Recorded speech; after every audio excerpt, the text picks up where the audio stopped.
আমরা আশা করি অন্তত পুরো নির্বাচন আনুপাতিক হারে না হলেও অন্তত যে উচ্চকক্ষ এবং নিম্নকক্ষ দ্বিকক্ষ বিশিষ্ট যে সংসদের কথা ভাবা হচ্ছে, সেক্ষেত্রে উচ্চকক্ষে আনুপাতিক হারে রাজনৈতিক দলগুলোর প্রতিনিধিত্ব থাকবে। ফ্যাসিবাদী রাষ্ট্র কাঠামোর পরিবর্তনের জন্য ছাত্র জনতা নাগরিকরা গণ অভ্যুত্থান ঘটিয়েছে।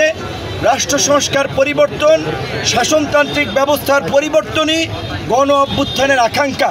এই আকাঙ্ক্ষার বাস্তবায়নের জন্য একটি গণপ্রতিনিধিত্বশীল এবং ভারসাম্যপূর্ণ সংসদের জন্য আমরা মনে করি সকল দলের প্রতিনিধিদের সংসদে অংশগ্রহণ থাকা দরকার। বাংলাদেশের বিদ্যমান নির্বাচন এবং রাজনৈতিক পরিস্থিতিতে দেখা যায় কোনো দল 1%, 2% বেশি পেয়ে সরকার গঠন করে, আর বিরোধীদের দেখা যায় কাছাকাছি ভোট পেলেও সরকার এবং রাষ্ট্র পরিচালনায় কার্যত তাদের কোনো অধিকার থাকে না। সেক্ষেত্রে আমরা ভারসাম্যপূর্ণ সংসদের জন্য সংসদে আনুপাতিক হারে নির্বাচনের ব্যবস্থা আমরা চালু করার দাবি জানিয়েছি। এই লক্ষ্যে প্রায় বেশিরভাগ রাজনৈতিক দলের সাথে আমরা আলাপ আলোচনাও করেছি এবং আমাদের দলের 2021 সাল থেকে যখন আমরা 21 দফা কর্মসূচি ঘোষণা করেছি, সেখানে এই দ্বিকক্ষ বিশিষ্ট সংসদ এবং সংখ্যানুপাতিক নির্বাচনের বিষয়টি আমরা বলেছি।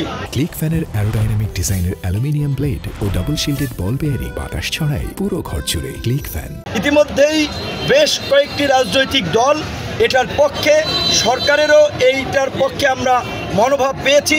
আমরা আশা করি অন্তত পুরো নির্বাচন আনুপাতিক হারে না হলেও অন্তত যে উচ্চকক্ষ এবং নিম্নকক্ষ দ্বিকক্ষ বিশিষ্ট যে সংসদের কথা ভাবা হচ্ছে, সেক্ষেত্রে উচ্চকক্ষে আনুপাতিক হারে রাজনৈতিক দলগুলোর প্রতিনিধিত্ব থাকবে। এখানে একটি কথা বলে রাখা আপনাদের দরকার, অনেকেই বিভ্রান্তি কিংবা প্রোপাগান্ডা ছড়াচ্ছে যে পিআর বা আনুপাতিক হারে নির্বাচন হলে কয়েক মাস পর পর সরকার পরিবর্তন হবে, সরকারের স্থিতিশীলতা থাকবে না। এটি একেবারেই ভুল এবং একটি অপব্যাখ্যা। দ্বিকক্ষ বিশিষ্ট সংসদ হলে বর্তমান পদ্ধতিতে যদি নিম্নকক্ষে নির্বাচন হয়, সেক্ষেত্রে সরকারি দলেরই একটা আধিক্য থাকবে। আর উচ্চকক্ষে যেখানে 100 সিটের কথা আলোচনা হচ্ছে, সেইখানে কিন্তু আমরা পিআর চাচ্ছি।